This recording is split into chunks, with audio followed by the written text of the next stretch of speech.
Hello, in this video we will examine how county lines work before exploring in greater detail the impact they have on children, vulnerable people and society in general, before finally looking at how you can play your part in identifying and helping the police and other agencies bring down a county lines network, and who to report your concerns to.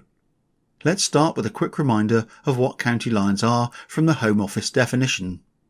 County lines is a term used to describe gangs or organised criminal networks involved in exporting illegal drugs into one or more importing areas within the UK, using dedicated mobile phone lines or other form of deal line.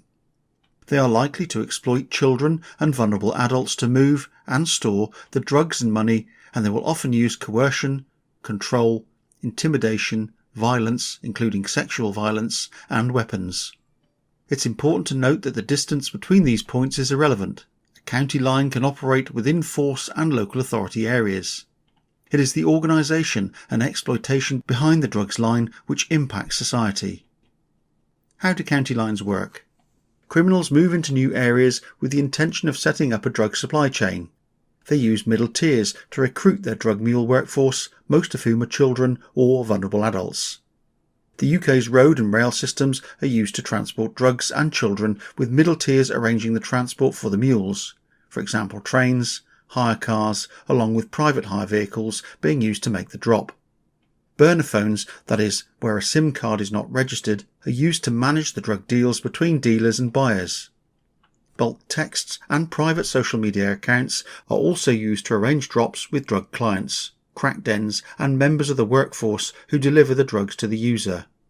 Cash collected from drug drops is laundered through online bank accounts, casinos, corrupt businesses and even cryptocurrencies are used to grow the local market and extend a criminal's control of drug supply in an area to develop a foothold. The finance raised is used to buy more drugs from wholesale importers and again distributed via the new network, taking on more mules to replenish any that have been arrested and to grow their market. This completes the supply circle. Where a criminal gang starts to supply in areas away from their hometown, to distance themselves from the criminal activity, they may lower their prices to gain a foothold or offer free drugs. Unwanted competition leads to serious violence between gangs. Children and vulnerable adult runners, their families and other innocent people are caught in the middle and often those most at risk of violence.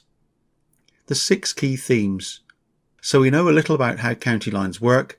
Let's now explore some of the key themes touched on already. If any of these are familiar, please report your concerns as directed at the end of the video. Exploitation. Drug gangs exploit vulnerable adults and children, perhaps going through family breakdowns, with learning difficulties, living in care homes or trapped in poverty.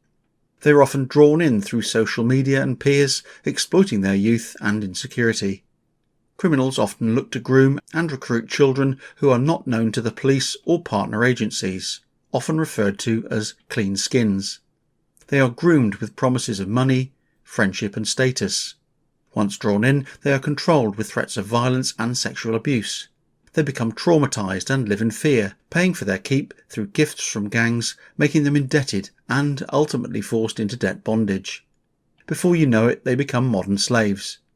Should you come across anyone who is afraid to talk about their day-to-day activities and appears withdrawn, ask yourself, could this person be part of a county line gang?